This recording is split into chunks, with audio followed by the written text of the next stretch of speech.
In a report that's almost too good to be true, a reporter in New York asked Kathy Hochul real questions. That's right, and she doesn't handle it so well. Welcome to another edition of Lumberjack Logic. I'm your host, Neil Johnson, excited to share this report with you. So we all know about New York, and with the pandemic, and Cuomo got removed for harassment charges when the real crime involved nursing homes. But check this out. With an absolute crisis in New York on healthcare workers, a reporter gets into it with Hochul, and little Kathy has the weakest answers. Our healthcare systems seem in desperate need of staff right now. We've had ambulances waiting 5 hours at our local emergency rooms to unload patients. The hospitals, the nursing homes say they're waiting for DOH guidance on whether they can hire any of those workers back. What's the latest with that? Well, we're considering all our options with respect to the litigation, so I can't comment on that. Unreal. We're considering all our options.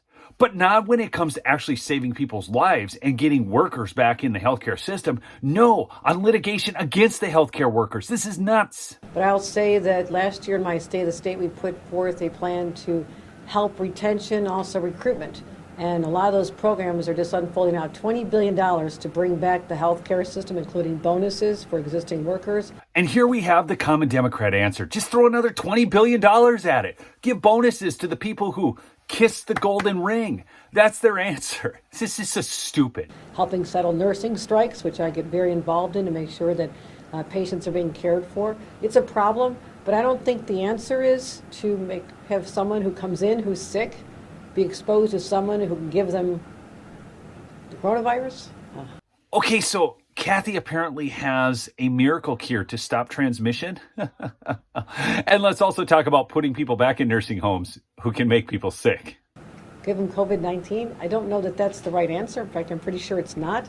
So we're exploring our options. But I think everybody who goes into a healthcare facility or a nursing home should have the assurance, and their family members should know, that we have taken all steps to protect the public health, and that includes making sure those who come in contact with him at their time of most vulnerability, when they are sick or elderly, will not pass on the virus. All steps to protect the public when we have insane wait times in the ERs, when people in critical condition can't get the care they need because of her draconian policies?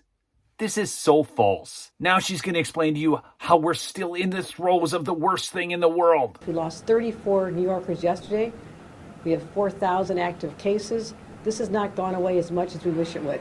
Couldn't there be other safety precautions, masking, other mechanisms in order to allow some of them back in? I mean, we're at crisis level here in our hospitals, and particularly in our nursing homes. I truly understand the challenge and the balance, and these are never easy decisions.